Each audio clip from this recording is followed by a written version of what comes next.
The morning sun cast long shadows across the palace courtyard as Marcus stood at his post. His red uniform was perfectly pressed, and his tall black hat sat straight on his head. For 12 years, he had served as a royal guard at Buckingham Palace.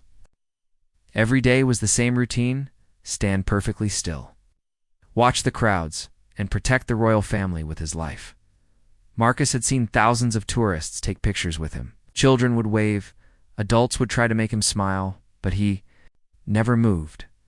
That was his job. That was his duty. His military training had taught him discipline, and his years as a royal guard had perfected it. But today felt different. There was tension in the air that Marcus couldn't shake off. The news had been full of stories about protests across London. People were angry about new government policies, and some groups had promised to march on the palace. Security had been increased, but Marcus noticed something else: 3 Riot. Officers had been stationed near his post. The officers wore dark uniforms and carried shields and batons. Their faces were hidden behind protective masks. Marcus had worked with many police officers over the years, but something about these 3 made him uncomfortable. They kept looking at him strangely, whispering among themselves, and checking their watches. As the crowd of tourists grew larger, Marcus maintained his position.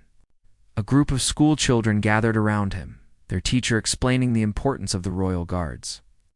The children giggled and pointed, but Marcus remained motionless like a statue. This was what he did best, being invisible while staying completely alert to everything around him. Then he noticed the 3 Riot officers moving closer. They had positioned themselves in a triangle around him, cutting off his escape routes. Marcus's military instincts kicked in. Something was very wrong. These weren't real police officers. Their movements were too coordinated, too planned. Real. Riot police wouldn't surround a royal guard unless there was a serious threat. Marcus kept his eyes forward, but his peripheral vision caught every detail. The fake Riot officers were getting nervous. One of them kept touching his earpiece, another was sweating despite the cool morning air, and the third had his hand resting on his baton in a way that suggested he was ready to use it. The tourists continued taking photos, completely unaware of the danger developing right in front of them. Marcus realized that whatever these men were planning, innocent people could get hurt. He had to act, but he also had to be smart about it. Years of military training had taught Marcus to read people and situations. These men weren't professional soldiers or police officers. Their stance was wrong. Their equipment looked new and unused, and they were making too many nervous movements. They were probably terrorists or criminals who had somehow gotten fake police uniforms and were planning something terrible. Marcus began to shift his weight slightly, preparing for action while still appearing motionless to the crowd. Mentally calculated distances, escape routes, and the best way to neutralize 3 armed men without endangering civilians. His heart was beating faster, but his breathing remained calm and steady. The first fake officer stepped closer and spoke in a low voice. "You need to come with us immediately. There's been a security breach, and all guards are being relocated." His accent wasn't British, and Marcus noticed he was wearing the wrong type of boots for a Riot officer. Marcus didn't respond or move. Real security protocols would never involve unknown officers approaching a royal guard without proper identification and authorization from his commanding officer. These men were definitely not who they claimed to be. The second fake officer became impatient. "Did you hear what he said? Move now, or we'll have to make you move." He raised his baton slightly, trying to look threatening. But Marcus had faced real threats in combat zones overseas. These amateurs didn't scare him. The situation escalated quickly when the 3rd fake officer pulled out plastic handcuffs. "If you don't cooperate, we'll arrest you for refusing to follow police orders." This confirmed Marcus's suspicions. Real police officers would never arrest a royal guard without going through proper military channels first. Marcus made his decision. In one fluid motion, he stepped to his left while grabbing the first officer's wrist. Using the man's own momentum against him, Marcus twisted his arm and forced him to drop his baton. The fake officer cried out in pain and surprise as Marcus spun him around and pushed him into the second officer. The tourists gasped and stepped back, some pulling out their phones to record what they thought was some kind of performance or training. exercise. Children pointed excitedly, thinking this was part of the guard's duties. The second fake officer tried to swing his baton at Marcus. But the royal guard was much faster and better trained. Marcus ducked under the swing and delivered a precise strike to the man's solar plexus, knocking the wind out of him. The officer doubled over, gasping for breath and dropping his weapon. The third officer, seeing his companions defeated so quickly, tried to run. But Marcus was already moving. He caught up to the fleeing man in 3 quick steps and grabbed his shoulder, using a technique from his military training. Marcus applied pressure to a nerve point that immediately disabled the man's arm, causing him to drop everything he was carrying. All 3 fake officers were now on the ground, groaning in pain and completely disarmed. The entire confrontation had taken less than 30 seconds. Marcus stood over them, breathing normally, his uniform still perfectly neat despite the brief struggle. Real police officers arrived within minutes, having been alerted by the palace security cameras.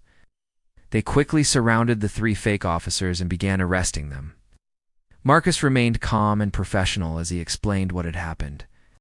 To the senior police inspector, these men approached me, claiming to be Riot police, but their equipment was wrong, their procedures were incorrect, and they didn't have proper authorization, Marcus reported.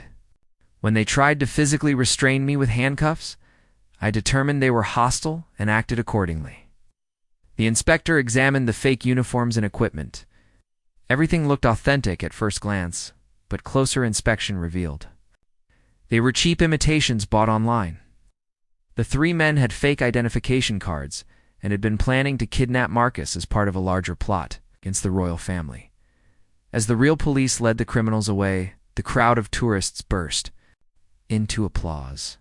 They had witnessed something extraordinary, a royal guard defending himself and potentially saving many lives. Children cheered. Adults took pictures. Everyone wanted to shake Marcus's hand, but Marcus simply returned to his post and resumed his motionless stance. His duty wasn't finished just because he had stopped 3 criminals. He still had a job to do, and the royal family still needed protection. Within minutes, it was as if nothing had happened. He stood perfectly still, watching the crowds, ready for whatever might come next. A young girl approached with her mother and asked, "Mummy, why did the guard move? I thought they weren't supposed to move." Her mother smiled and whispered, "Sometimes, sweetheart, even guards have to be heroes." News reporters arrived at the palace within an hour. Word had spread quickly about the royal guard, who had single-handedly defeated 3 attackers in just 30 seconds. Videos taken by tourists were already going viral on social media, showing Marcus's incredible speed and skill. The palace press office initially tried to downplay the incident, but public interest was too high to ignore. People around the world were fascinated by the story of the motionless guard who had sprung into action to protect innocent people. Comments poured in praising Marcus's bravery and training. Marcus's commanding officer, Colonel Harrison, called him into his office that afternoon. "Outstanding work today, Sergeant Thompson," he said, using Marcus's military rank. "You're quick. Thinking and decisive action prevented what could have been a serious security breach." Marcus stood at attention and replied, "Just doing my duty, sir." Those men were clearly not legitimate police officers, and they posed a potential threat to civilian safety. The colonel smiled. "The royal family has been informed of your actions. They want to personally thank you for your service and dedication. This was unusual. Royal guards rarely had direct contact with the people they protected. But Marcus's actions had been extraordinary. Investigation revealed that the 3 fake officers were part of a larger assault planning to disrupt a royal event. Their plan had been to kidnap a royal guard, steal his uniform and identification, and use it to gain access to restricted areas of the palace.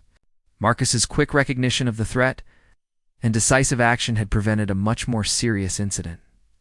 Local newspapers ran headlines calling Marcus the hero in the red coat and the palace protector. His photograph appeared on front pages across Britain, showing him in his immaculate uniform, standing proudly at his post.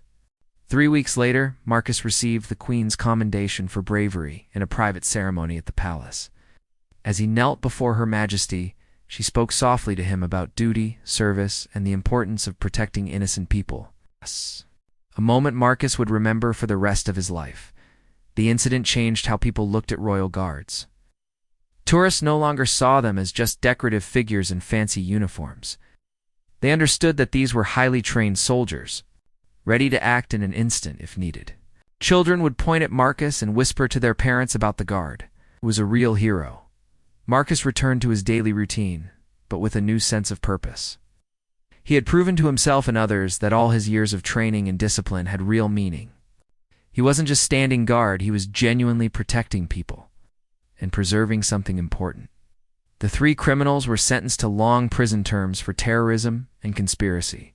During their trial, they admitted that they had chosen to target Marcus specifically because he looked so still and harmless. They never imagined that the motionless figure in the red coat was actually a highly trained warrior. Years later, Marcus would be promoted and eventually become a training instructor for new royal guards. He would tell his students the story of that day, emphasizing the importance of constant vigilance and readiness. "You never know when 30 seconds might change everything," he would say. Even now, when Marcus walks past the palace, tourists sometimes recognize him and ask for photos. He always politely declines, but he smiles warmly. He knows that for 30 seconds on one important day, he made a difference that mattered. That's all any guard could ask for.